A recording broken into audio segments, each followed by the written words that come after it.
ইংল্যান্ডের বিরুদ্ধে ভারতীয় টি-20 দল ঘোষণা, 15 জনের দল ঘোষণা। বিসিসিআইয়ের দলে ফিরলেন মোহাম্মদ শামি।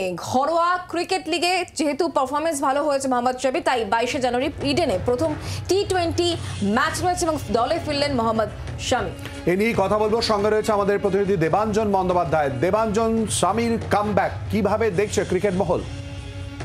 একদম শামির কামব্যাক নিয়ে ক্রিকেট মহল সত্যি বেশ কয়েকদিন ধরে উদ্বিগ্ন ছিল।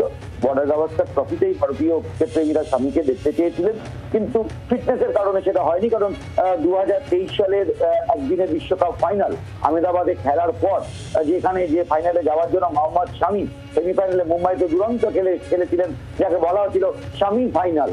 সেই শামি ফাইনাল, সেমিফাইনাল বা ফাইনালের পর মোহাম্মদ শামি কিন্তু গোড়ালি চোটের জন্য কাবু হয়ে গিয়েছিলেন এবং তার ফলে অস্ত্রোপচার করিয়ে তার ফিটনেস পাচ্ছিলেন না এবং সেই ফিটনেস সমস্যার কারণেই তাকে প্রথম দিকে বাংলা রঞ্জি ট্রফিতে খেলানোর দুটি নেয়নি।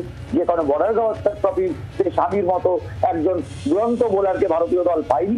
এবার সামনে চ্যাম্পিয়ন্স ট্রফি, সেই চ্যাম্পিয়ন্স ট্রফির আগে দরকার ছিল শামির এনসিএ থেকে যে ফিটনেস সার্টিফিকেট, অর্থাৎ জাতীয় ক্রিকেট একাডেমি থেকে সেই ফিটনেস সার্টিফিকেট শেষ পর্যন্ত এসেছে এবং আসার পর আজকেই চ্যাম্পিয়ন্স ট্রফি দল ঘোষণা হতো।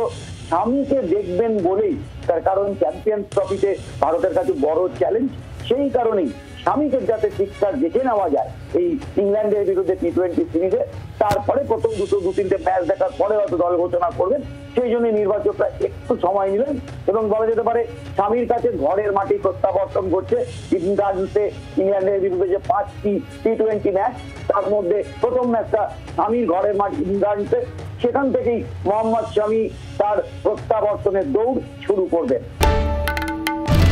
বাংলার আওয়াজ, বাঙালির আবেগ, জি 24 ঘন্টা।